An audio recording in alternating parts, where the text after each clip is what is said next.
सवाल यह है कि एक रीतियां होती है और एक परमेश्वर के साथ रिश्ता होता है। प्रभु के दास परमेश्वर के साथ रिश्ते की भी बात करते हैं और रीतियां भी करते हैं, दोनों मिक्स करते हैं। और मुझे परमेश्वर की आत्मा से समझ आता है रीतियों की जरूरत ही नहीं, सारा कुछ परमेश्वर से ही होता है। कितनों को बात समझ आ रही? उसके साथ चलने से होता है, उसका वचन पूरा करने से, उसके साथ रिश्ते से होता है सारा कुछ। आमेन, हालेलुया। लेकिन अभी जो पिछले सप्ताह मैं बात कर रहा था, सॉरी संडे, वहां पर मैंने पुराने नियम से एक वचन पढ़ाया, निर्गमन 30 का 26 से। सुनो ध्यान से, इधर देखते जाओ। अच्छा, कुछ लोग नए आए हैं तो मैं वो रिपीट कर देता हूं नंबर आपके लिए। पढ़ूंगा नहीं, सिर्फ रिपीट कर देता हूं मैं उन नंबरों को, मैं आपके लिए। हाँ, ये निर्गमन 30 का 26 ही है ना, मेरे यहां पर नंबर नहीं लगा, मुझे वैसे याद है 26 ही है ना। 22, सॉरी 22 से शुरू होता है, खत्म कब तक होता है? 22 से लेकर कितने नंबर तक खत्म होता है? इतना टाइम क्यों? जोड़ लो, 1 2 3 4, ऐसे पैरा खत्म हो जाएगा, एंड तक जाएगा। क्या हाल है हमारी टीम का? 33, 22 से लेकर 33 तक ये वचन है। सुनो, इजरायलियों को परमेश्वर ने सबसे पहले ओनेंटिंग ऑयल बनाने का ज्ञान दिया, वचन दिया, ज्ञान। उसमें कई तरह के 5-6 इंग्रेडिएंट्स थे उस तेल में जो डालने थे। ऑलिव ऑयल में 5-6 तरह के इंग्रेडिएंट्स, मतलब तरह तरह की चीजें, और जिनकी क्वांटिटी बताई थी कि इससे ऊपर नीचे नहीं करना। और जैसे कहा मैंने वैसे करके तेल बनाना, ठीक है।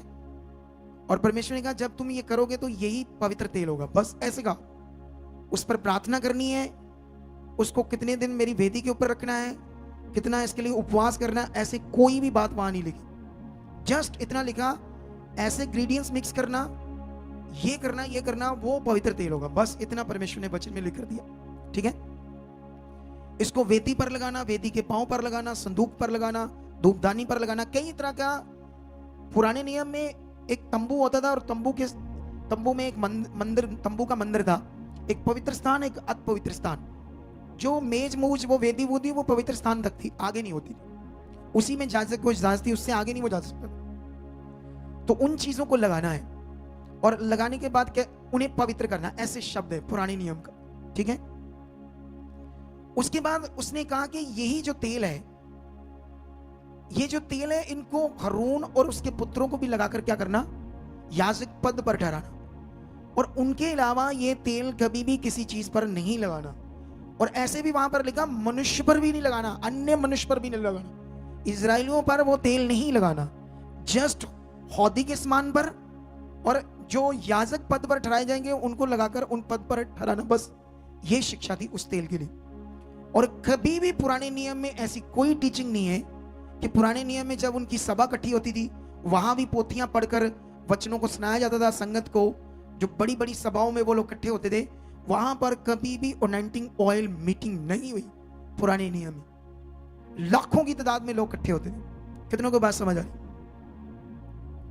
लेकिन उनके लिए और बड़ी व्यवस्थाएं थी और कई तरह की रीतियां थी, लेकिन ये वाली बात को स्प्रेड नहीं किया परमेश्वर। हालेलुया। क्यों समझना ये जरूरी है? क्योंकि जो ओरिजिनल ओनेंटिंग है वो कैसे काम करेगी अगर तुम्हें पता नहीं, तो तुम उतना जबरदस्त नहीं जी पाओगे, उतना जबरदस्त परमेश्वर के साथ नहीं चल पाओगे जिसके लिए परमेश्वर ने तुम्हें चुना है। हालेलुया।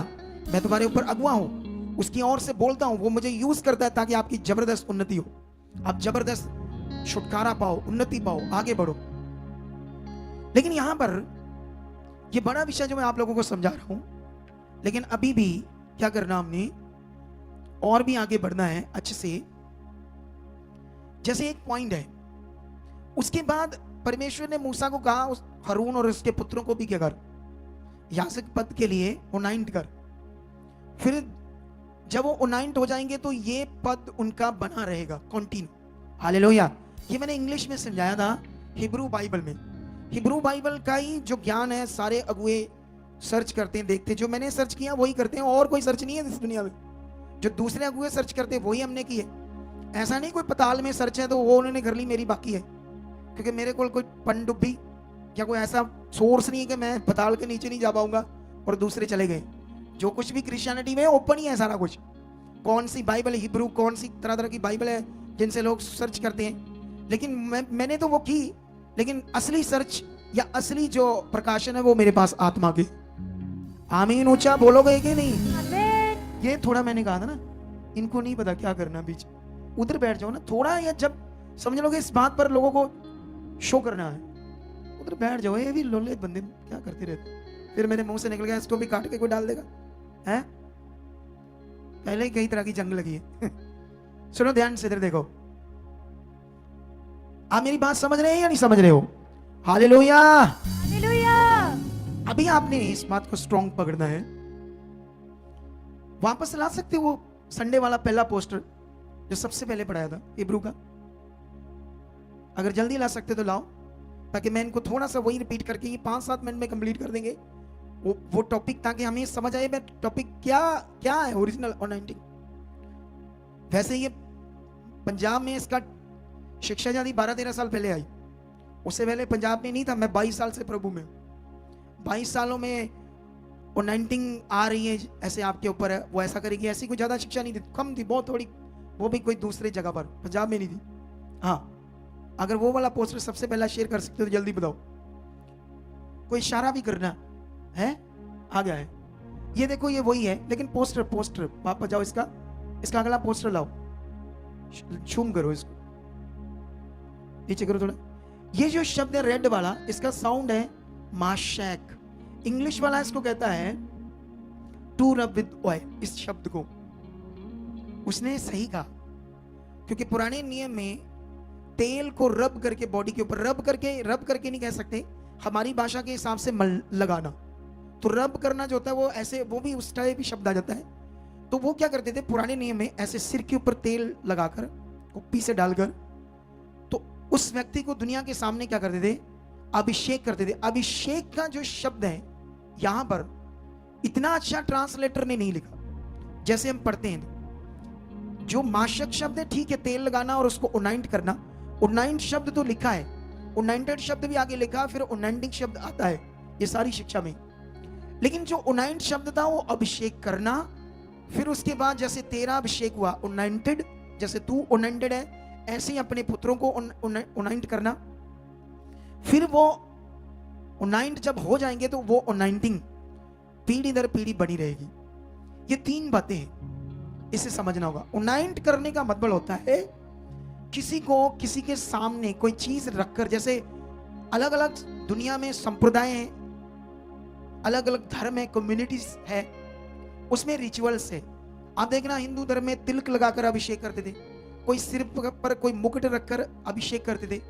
तो बाइबल में ना तो तिलक लगाना ना मुकुट रखना, लेकिन तेल लगाकर अभिषेक करने की बात हुई। अभिषेक का मतलब था उनाइंट।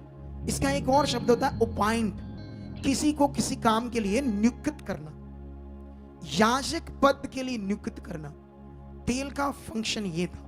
कितनों को बात समझ आ रही? लेकिन पुराने नियम में एक तो याजकों को तेल लगाकर अपॉइंट किया जाता था, ठहराया जाता था उस काम के लिए, उनके अलावा कोई और याजक नहीं, वही है बाकी कलीसिया है। जो वो बता रहे हैं, जो आपके पापों का प्रायश्चित करेगा याजक, तुम्हें उसके पास बलियां लेकर जानी होगी, भेंट लेकर जानी होगी, जैसे आप मेरे पास आते हैं। इसी तरह से पुराने नियम में जो सेवा करते थे उनको याजक कहते थे। नए नियम में अब याजक नहीं कहते। यूज शब्द होता है इब्रानियों में, पतरस की बुक में, इसकी कभी फिर बात करेंगे कि नए नियम में भी शब्द यूज होता है याजक, लेकिन क्यों याजक शब्द यूज हुआ। लेकिन नए नियम में प्रेरित कहते हैं, सेवक कहते हैं, उपदेशक कहते हैं, रखवाला कहते हैं, भविष्यवक्ता कहते हैं, ऐसा करके, ठीक है, अपोस्टल भी कहते हैं। लेकिन यहां पर एक तो याजक पद के लिए, दूसरा राजा पद के लिए। और जानते पूरा जब बाइबल पढ़ोगे, जब तक वो बंदा जिंदा है, अपनी सेवा कर रहा, काम कर रहा है उस पद पर, जब वो मर गया बीच में, तो उसकी जगह पर दूसरे बंदे को तेल लगाकर क्या करते थे, उनाइंट करते थे, ताकि अब उसकी जगह पर ये बंदा उस पद पर है। ये शिक्षा थी उनाइंट की, उनाइंट करने को। लेकिन वो पीढ़ी दर पीढ़ी शब्द को उनाइंट को उनाइंटिंग कहा गया है। उनाइंटिंग का मतलब होता है जैसे इंग्लिश में जैसे run, running, walk, walking, talk, talking. जो कॉन्टिन्यू सेंटेंस होता है इंग्लिश लैंग्वेज को सीखने से, जो जो जो जो विषय या क्रिया कॉन्टिन्यू होती है, क्रिया काम कॉन्टिन्यू होता है, उसको इंग्लिश लैंग्वेज के अनुसार ING इंग लग जाता है। जो पढ़े लिखे उनको पता है सेंटेंसेस के बारे में। तो ओनाइंट के साथ इंग शब्द का लगना इसलिए जरूरी था कि ये अब इस काम के लिए कॉन्टिन्यू ये काम इसका है, जब तक ये मरता नहीं या कोई गलत काम नहीं करता। समझ आया? पुराने नियम में तो ये शिक्षा थी, और उन लोगों ने कभी भी पुराने नियम में ऐसी कोई शिक्षा नहीं ली। लेकिन पुराने नियम में, भजन संहिता में और भी जगह पर तुम ऐसे पढ़ोगे, उसके सिर पर तेल डाला गया, वो तेल, ऐसे कई जगह पर तेल तेल तेल तेल बारे लिखा है फिगरेटिवली। कैसे? हालेलुया। और जो वो लिखा है, अब उसका ज्ञान तो बहुत ज्यादा आने वाला है दुनिया में। समझते हैं नहीं कि समझते? मैं नहीं देने वाला, बल्कि दुनिया देखिए, लोग देंगे प्रचारक, उसको स्प्रेड करेंगे उन बातों को, लेकिन उनका भी जवाब देंगे आने वाले दिनों में। आप लोगों को सिखाएंगे। जवाब नहीं देना किसी को, हम सीखेंगे, क्योंकि हमें सीखना है परमेश्वर का बच्चा, आपने सीखना है। कितनों को बात समझ आ रही? ये पॉइंट है बड़ा बड़ा, चाहे इसके लिए कोई भी बैठ जाए जिसको कोई डाउट है हमारे साथ। उसके बाद कभी भी दोबारा किसी का अभिषेक नहीं करते थे, एक ही बार करते थे, एक ही बार, वन टाइम। सिर्फ दाऊद का 2 बार हुआ था। एक बार जब वो बच्चा था तो सैमुअल ने, परमेश्वर ने कहा उसको राजा के लिए चुनो, अभिषेक कर दो। फिर जब दुनिया के सामने उसने राजगद्दी पर बैठना था तो उसको अभिषेक किया, अभिषेक किया गया तेल लगाकर, अब ये राजा है। उसके बाद उसका भी नहीं कभी हुआ। लेकिन एक तो अनॉइंटिंग ऑयल जो बनना था, वो कैसे बनना था, ये बड़ा पावरफुल पॉइंट है बाइबल में। 5-6 चीजें मिलाकर, अब वो जो चीजें मिलाकर बनाते थे, आज तो वैसा नहीं। आज तो कई चर्च में तेल सरों का है, पता नहीं कोई चर्च में शायद पैसे कम ना हो उसके पास, प्रभु से बरकत है, पता नहीं रिफाइंड भी लगा दे लोगों पर, क्या पता ऑयल है वो भी, रिफाइंड भी। कितनों को बात समझ आ रही? कुछ अच्छी चर्चेस होगी ऑलिव ऑयल यूज करते होंगे, लेकिन उस तरह से तो नहीं यूज करते पुराने नियम के अंदर। क्योंकि अगर तेल, अनॉइंटिंग ऑयल बनाना, अभिषेक ऑयल बनाने का जो शिक्षा है, एक ही बार लिखी गई पुराने नियम, नए नियम में तो लिखी नहीं। अगर उसी को पकड़कर आज चल रहे तो फिर वो छोड़ा क्यों आपने? उसी तरह का बनाओ। अगर आपने पुराने नियम को फॉलो करना है, अगर आपने यीशु मसीह की कुर्बानी को नहीं फॉलो करना है, क्योंकि ऐसी रीतियों की जरूरत नहीं। कितनों को बात समझ आ रही है? उसके बाद मैंने अभी आपको समझा दिया ये पोस्टर और अच्छे से आज, ठीक है? उसके बाद मैंने नए नियम में कई जगह से पढ़ाया था, ये संडे जैसे कई जगह से पढ़ाया मैंने, लूका में, प्रेरितों की बुक में, इब्रानिया की 9 में, यूहन्ना में। लूका 18 की 1 में यीशु यशायाह का एक वचन पढ़ता है कि मुझे कंगालों को सुसमाचार सुनाने के लिए मेरे परमेश्वर ने क्या किया है? अभिषेक किया है। अगर हम यीशु की शिक्षा पढ़ते हैं, पूरा नया नियम, तो यीशु का कैसे अभिषेक हुआ है इसका तो कोई रिकॉर्ड नहीं। बोलो क्या नहीं है? दाऊद ने एक जगह पर लिखा है ऐसे करके, दाऊद ने उसके बारे में भविष्यवाणी की कि उसने उसके सारे साथियों से बढ़कर हर्ष रूपी तेल से उसका क्या किया? अभिषेक किया। दाऊद ने लिखा। इब्रानिया लिखने वाले अगुए ने उस वचन को उठाकर कोड करके बात की, वही वचन। अब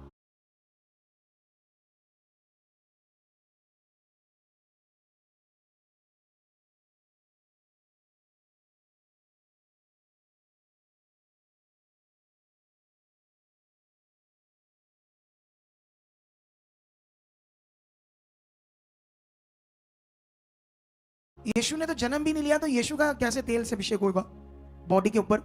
जब जन्म भी नहीं अभी लिया तो दाऊद ने पहले से लिखा था। इसका मतलब उसने फिगरेटिवली बात की पुराने नियम के अकॉर्डिंग, तेल को लेकर, हर्ष रूपी तेल। लेकिन नए नियम में कोई यीशु का कोई अभिषेक नहीं हुआ। हाँ, बपतिस्मा उसने लिया। बपतिस्मा लेना और अभिषेक करना, इन दोनों में थोड़ा सा फर्क है। मतलब फर्क ये है कि पुराने नियम में कुछ और तरीके से अभिषेक करते थे। ये जो बपतिस्मा लेना है, ये एक खुदा के सामने वो विषय था जिसमें यीशु मसीह कुर्बान हुआ हमारे पापों के लिए, शरीर उसका तोड़ा गया, हमारे पाप के लिए लहू बहाया गया, उस पर कोड़े पड़े हमारी ताड़ना के लिए, उसका शरीर का बोटी बोटी हुआ, ताकि हम पाप से मुक्त होकर, या हमारे पाप को उसने अपने ऊपर लिया, हमारी बीमारियों को अपने ऊपर लिया। इस बात को लेकर हम बपतिस्मा लेते हैं, इस विषय को लेकर। जब हम पानी में जाते हैं तो हम यीशु मसीह को याद करते हैं कि वो हमारे लिए मरा, तो हम भी उसके साथ मर जाते हैं। पुराने जीवन में हमारा पुराना जीवन डूब गया। जब हम ऊपर आते हैं तो हम ये विश्वास करते हैं अब नए जीवन में क्या हुए? जिंदा हुए। इस शिक्षा के हिसाब से हम अभिषेक हो जाते हैं आत्मा के द्वारा। जब आत्मा मिलता है, यीशु मसीह के बारे में भी लिखा, आत्मा से अभिषेक हुआ उसका। आत्मा से अभिषेक हुआ, जब उस पर पवित्र आत्मा उतरा, उसका अभिषेक हुआ, बाइबल में लिखा, प्रेरितों की बुक 10 की 38 में, परमेश्वर ने उसका इस रीति से पवित्र आत्मा और सामर्थ से क्या किया,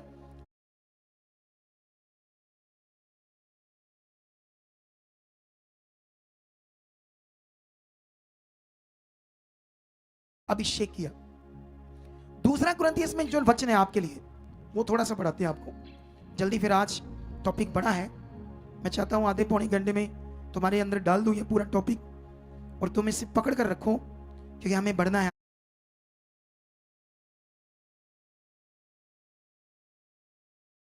आगे। हालेलुया, ऊंचा हालेलुया। हाँ, तो ये 1:21 में ऐसे लिखा है, और जो हमें तुम्हारे साथ मसीह में दृढ़ करता और जिसने हमारा अभिषेक किया है वही परमेश्वर है, और जिसने हमारा अभिषेक किया वही परमेश्वर है, जिसने हम पर शाप भी कर दी है और बयाने में आत्मा को हमारे लिए, हमारे मनों में दे दिया है। यीशु की कुर्बानी से हमारा अभिषेक हुआ है, तेल से नहीं। बाइबल नए नियम में हमारा जो अभिषेक हुआ है, जब यीशु को आपने ग्रहण किया,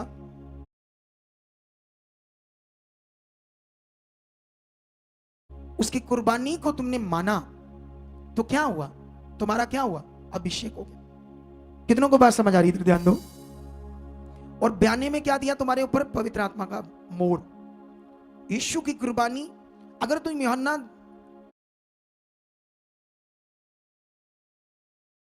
जो यूहन्ना का वचन है, 1 यूहन्ना 2:20, वहां पर भी लिखा उस पवित्र से तुम्हारा अभिषेक हुआ, तुम सब कुछ जानते हो। 27 में लिखा जो अभिषेक तुम्हारा हुआ वो तुम में बना रहता है। हालेलुया। यूहन्ना 27 में लिखा वो अभिषेक तुम में बना रहता है। अब उसका आत्मा तुम में बना रहता है।